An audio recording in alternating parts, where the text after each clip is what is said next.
नमस्कार मित्रों, महाभारत कथा की श्रृंखला को आगे बढ़ाते हुए अनंत कथा सागर चैनल में मैं डॉक्टर आदित्य पाराशरी आपका फिर स्वागत करता हूं। और उद्योग पर्व की कथाएं चल रही हैं। तो आज की कथा में क्या वृत्तासुर का वध हुआ था तो कैसे?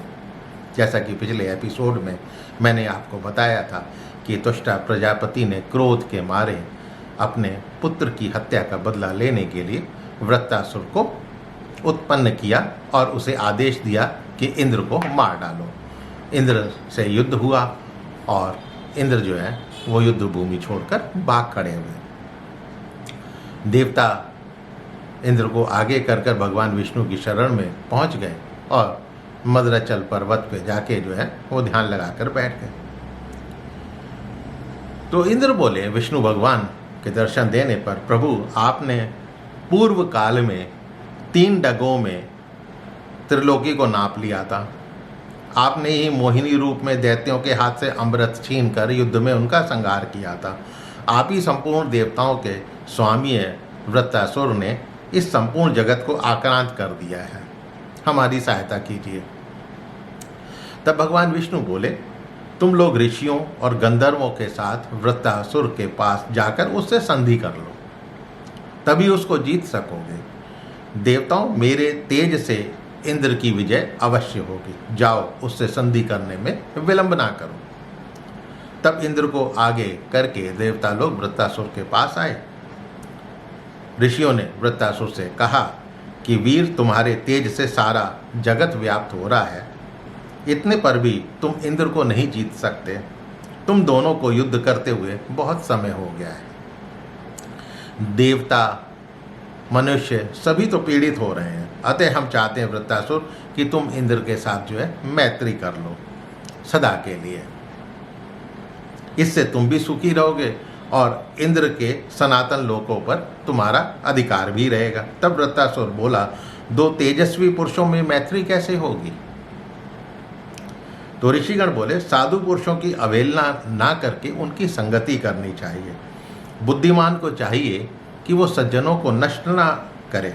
इंद्र भी सत पुरुषों की तरह जो है वो सम्माननीय हैं, धर्मज्ञ हैं तथा सूक्ष्म बुद्धि यानी तीक्ष्ण बुद्धि वाले हैं। ऐसे इंद्र के साथ हमेशा के लिए तुम्हारी संधि हो जानी चाहिए। तुम उनका विश्वास प्राप्त करो। तब वृत्तासुर बोला, मैं जो कुछ कार्य कर रहा हूँ, यदि वो आप स्वीकार कर लें, जो मैं कहने जा रहा हूँ वो स्वीकार कर लें, तो मुझे जो आपने आदेश दिए हैं मैं उनका पालन करूँगा। मैं देवताओं सहित इंद्र के द्वारा ना सूखी वस्तु से, ना गीली वस्तु से, ना पत्थर से, ना लकड़ी से, ना शस्त्र से, ना अस्त्र से, ना दिन में ना रात में मारा जाऊं। इसी शर्त पर मैं इंद्र के साथ संधि करने के लिए तैयार हूँ। ऋषियों ने उसकी बात मान ली और दोनों की संधि हो गई। दोनों खुशी खुशी एक दूसरे से मिलने लगे। लेकिन इंद्र जो हैं वो वृत्तासुर के वध का उपाय हमेशा सोचते रहते थे। एक बार अवसर प्राप्त करने की इच्छा से विचलित भी रहते थे कि कब वो अवसर आएगा जब मैं वृत्तासुर का वध कर पाऊंगा। तो एक दिन उन्होंने समुद्र के तट पर वृत्तासुर को देखा। संध्या काल का समय था। फिर विष्णु के वचनों को याद करके ये सोचा कि ये न तो रात है न दिन है, अतः अभी वृत्तासुर का वध कर देना चाहिए। उसी समय उनकी दृष्टि जो है समुद्र में उठने वाले फेन पर पड़ी। तो सोचा, ये ना तो सूखा है न गीला है, ना अस्त्र है ना शस्त्र है, मैं इसी को वृत्तासुर पर छोड़ूंगा, जिससे वो क्षण भर में नष्ट हो जाएगा।